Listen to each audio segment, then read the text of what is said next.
Welcome back to Ferocious Education. This is Zed. Today, we're going to be talking about Ideanomics. We did talk about Ideanomics before. Today, we're going to be bringing new pieces of diligence, technical analysis, and what I think about this one. So without further ado, let's jump right into this one.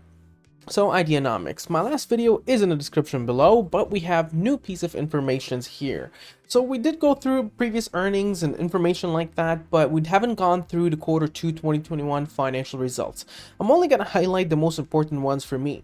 So first off is the revenue. So the revenue ending June 30th, 2021 was $33.2 million and a gross profit of $9.3 million. So I always like to see gross profits. They have around $396 million in cash at the quarter end, providing a deep pool capital for investments in their Ideanomics mobility and capital business units. Now, if this is the first time you're watching Ideanomics videos, basically they have two kind of divisions or subdivisions, if you will. And basically one of them is mobility and the other one is capital. Capital is more relating towards Fintech and basically financial resources, capitals, as the name implies. Mobility is relating towards a bit towards electrical vehicles, EVs, whether it is charging services or vehicles or buses. You get the idea. And Ideanomics has the only made in America EV tractor in the market at this time. US Hybrid relocates to new larger headquarters to accommodate the expected commercial demand, and Ideanomics capital and mobility teams began to work together, changing the business model for our customers from CapEx to OpEx line, including VAAS, CAAS, and energy as a service. Wave also announces the adoption of the inductive wireless charging system by Twin Transit Authority in Washington. If you don't remember about Wave, Wave is basically the electrical charging based on wireless technology for vehicles. And Ideanomics positions Wave to become the charger of choice, and Dr. Abbas Goodarzi, Ideanomics chief scientist, receive IEEE PLS Vehicle and Transportation System Achievements Award. Ideanomics is also executing one of the most compelling vertically integrated offerings in the EV sector. That was announced on the 16th of August, and they did comment a little bit about it, including some business highlights. For instance, significant deals, including Tree Electric signed to a deal of 200,000 e-bikes in Indonesia. We also have technology and products and people updates, and as well other information, including some of their earnings and some of their books. But we're going to move on from here, and Wave, an Ideanomics subsidiary, awards supplier contract from Sourcewell. And this one here again was what was mentioned previously, but transit agencies and port will be able to purchase Wave's higher power EV wireless charging systems without facing the time-consuming RFP bidding and vendor selection process. The contract allows more than 50,000 organizations, including government agencies, educational systems, and nonprofit, to purchase Wave's charging solution at a discount. Wave will hold a 4-year contract for this. And one more, Solectric, an Ideanomics company, launches the new E70N electric tractor, which delivering to California vineyards and farms. So it's an all-new 70 horsepower equivalent electric tractor, is perfect for vineyards and farm operations with a narrow body for easy maneuverability. Also, delivery of 3 all-new E70 electric trackers, supported by a $515,000 grant. I overestimated there a second, but grants from the Bay Area Air Quality Management District as a part of its funding agricultural replacement measures for emission reductions demonstration program. And moving on from there, and actually this is the picture of the tractor itself. And then moving on from there, Ideanomics $25 million pledged to support minority and underserved communities, and Ideanomics announces strategic investments in Pretel Electronics Automotive to accelerate the fleet and public charging applications in North America. This was back in the 2nd of August, and basically it's a unit of Germany family-owned electronics conglomerate Petrol Group in PA has developed an innovative high-power EV charging infrastructure solution that is expected to be broadly available in 2023, following the ongoing field testing and achievement of certification requirements. Now, the strategic investments for a 30% stake in PEA includes Ideanomics receiving exclusive sales and distribution rights in North America, and investments to be used to accelerate the development of charging infrastructure system tailored to US and Canadian markets. So that's more income coming in their way based on this agreement, as well as the exclusive US and Canada, or even just North America selling rights. Before moving on forward, if you would like to see more contents like this, make sure to click the subscribe button on the bottom right corner and leave notifications on for this channel. It's also found on the bottom around here as well.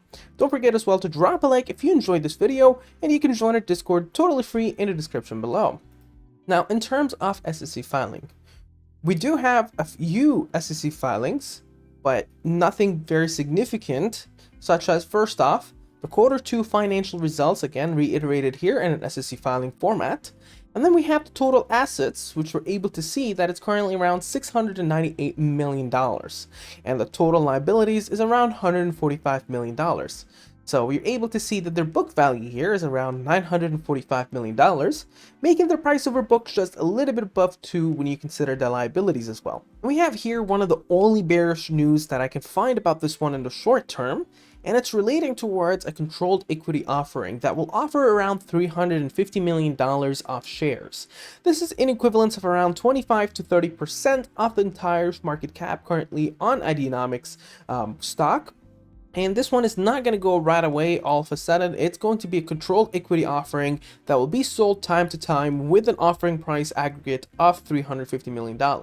It's still a part of dilution, but keep in mind that they're not putting that at a certain date. They will continue selling it as they go forward. This is another SEC filing talking about the exact $350 million as well. And when we're looking into institutional buyers, things are looking a bit mixed. So for instance, you have West's Strategic Interval Fund has shorted the stock by around 7,000 shares, but you got other companies as well adding some shares. You got both sides of the aisle, long and short. Now, on the other thing as well is their insiders, nothing significant ever since January, so they haven't really changed their shares almost at all. And in terms of the short volumes, it previously was hovering around 60 to 70%, currently sitting at I would say around mid-20s% on the short volume. Even though the short float itself is around 13%, the short volume gives you an indication of the total transactions per day. So the short volume have dried up a little bit in the last 2 days, but again, previously, or last 3 days, but previously was hovering above 50%. Let's move on towards technical analysis now. From a technical analysis perspective, what we're seeing on the 1 month, 1 day perspective is that things are looking a little bit mixed. So on the moving averages, they're all bearish, but that's because it's been sliding for a little. But on the IDEX, what you're seeing here is that there's a strong potential of a positive trend forming. On the willing percent R though, which is very similar to the relative strength index, on the RSI, is shown to be highly oversold, meaning that there's a lot more people selling than buying. And in terms of the MACD, it looks like it was on a negative reversal, and that is attempting to go back towards a positive reversal sometime next week. Momentum is also climbing up from negative 0.35 to negative 0.21, and if it does go on with that trajectory, that reversal perhaps would be by Wednesday next week. And in terms of stochastic fast and stochastic slow, this one is on the bottom side of it, and you get to see that it might be a nice time to buy the stock for a reversal if one was to occur. And on the moving average bands, this one is expected to trade between 262 and 205 on the bottom. Although the moving average bands are currently declining downwards, so that could be a warning sign that it might hit another low. You gotta check where the next supports are. First off, on the Fibonacci retracements, and the reason why I like to take a look at this one is because high frequency traders and institutional buyers use it. The current support is at 152, and then below there 28 cents. The resistance is at 229 that broke earlier this week. Above there, 291, 353, 441, and 554. Now, if you were to use a price line action, we're seeing a significant support level that is currently sitting closer towards the 198. And then below there, around 177, below there, 150, going down to around 140, and then 124, and then going down to 120, and then down to around 102, 89 cents, 80 cents, and then down to around, I would say, 59 cents, 52 cents, and then 37 cents. Significant resistances. We're seeing one at 214. Above there, 233. Above there, 257. Above there, around 264. And then going upwards to 289. And then upwards just a tad to 316. going upwards to 345, and then to 365, around 389, and then up to 424. And then we're seeing one at 474 and then $5, 553. Now, from analyst perspective, you're able to see that the price target is $7, a buy from Roth Capital, and this person's success rate is 48% with an average return of 12%. Now, in terms of what I think about this one, Ideanomics has a lot of potential. I did talk about that. Between their mobility and capital and now them two working together, they have a really nice holdings. And again, when I'm talking about Ideanomics, I'm talking about almost a holdings company in that sense, where they continue on to buy new technologies or invest in new technologies rather than them being the sole provider from the start. So they invest into different companies, bring them on, and then they work for them. And so that is my view relating towards Ideanomics, and I do think that we can easily see a bounce around the 191 to around the 168 level, but I think it's more relating towards closer to the $2 level.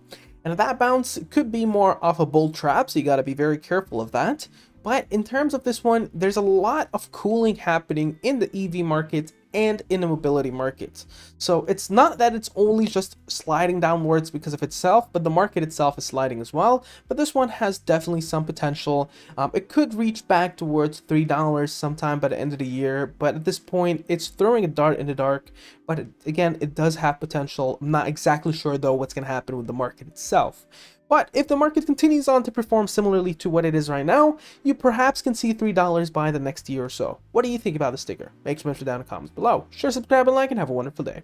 Now, if you're still here on this video, make sure to drop down below and join our Discord. We have a lot of different things going on, including, for instance, members that gives picks for free. It's not pump and dumps, we just things we think about, swings, etc. We also have really exciting bots. You can actually use those ones. For instance, we're just testing out this bot, for instance, that gives you Fibonacci resistance points, activities, etc. And we have a bunch of free things, totally free. We run on tips here, and you can ask me questions, suggest stocks, etc.